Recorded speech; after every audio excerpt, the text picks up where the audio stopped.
Hello everyone, welcome to the practical series of embedded system. Today we'll see how to generate a sine wave using 8051. So we have this simulator. Before in this particular practical, we have to generate a sine wave using a lookup table. So we'll see how to make that table. First of all, let us see how a sine wave appears. So this is a single sine wave. I'm just drawing this. So this is a sine wave. This is how a sine wave looks. So this is a single sine wave. We need to generate a continuous sine wave. So the phase angles, as we know, it starts from 0, it goes up to here. This is 90 degree. Then it comes here. 90 plus 90 is 180. Then it comes back here. This is 270, and then finally 360. So the value of sine at this point is, of course, sine 0 is 0. Sine 0 is 0. Then this sine 90. Sine 90 is 1. Then sine 180 is 0. Then we have this sine 270.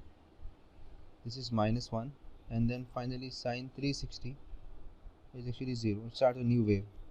So we need to write the values of sine at various angles as much as possible.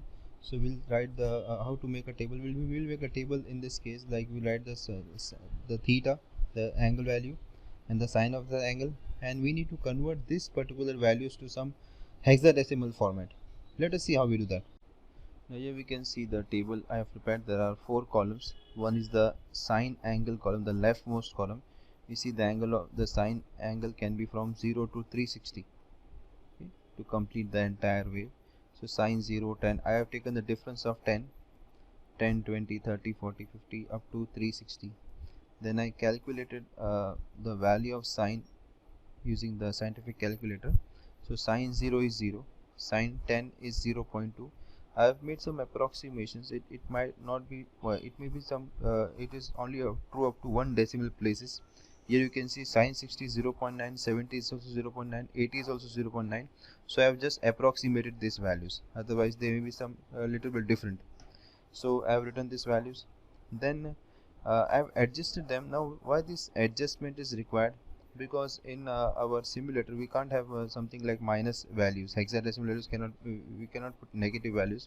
So in order to have the positive values, I have added plus 1, okay, to each of these values. As we see, after 180 we have minus 0.2, minus 0.3. so it would be difficult to write the hexadecimal equivalent. So what I did is I added 1 to all the values. So 0 plus 1 is 1, 0 plus 2 plus 1 is 1.2, and this is the entire value. You can note it down. Then calculating the hexadecimal equivalent. Now as we know, this particular value of sine theta, it goes from plus 1 to minus 1. So if we are adding 1, so it becomes 1 plus 1 is 2. So 2 will be the highest value, and for hexadecimal number we have ff is the highest value. So 2, for 2 I will put ff. Now why this hex value? What this hex value is? This is the lookup table actually. Okay.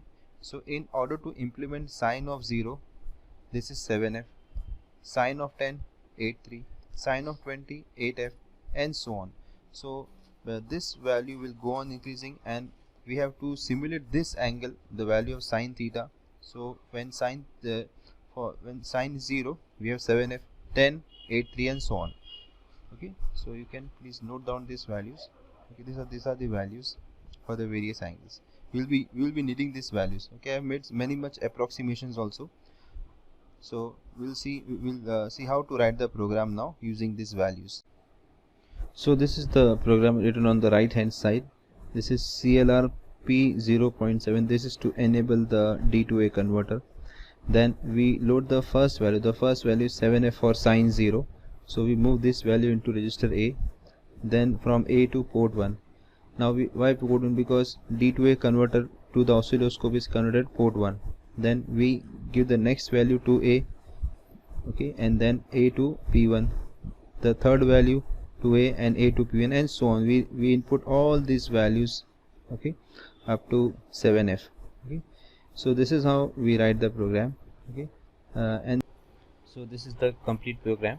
we start with CLR P0.7 to enable the D2A converter, and then all the data. This is for sine 0, then sine 10, sine 20. Okay, you can note it down. This all data we have to put, and then finally after the last data byte, now we have to go jump up, because we want to continue generation of sine wave until the program stops, or we stop the program. So this is what we get. So I copy this program into our simulator. Let us run and check whether we are getting a sine wave. So I'll just paste it here. I assemble and then run the program. After running, we check the scope. Now as it is seen, almost a sine wave, perfect sine wave we are getting. So for every data byte, this scope traces a point, and it almost resembles a sine. You can see the sine running sine wave, the green part. Okay, so that's all for this session. Thanks for watching.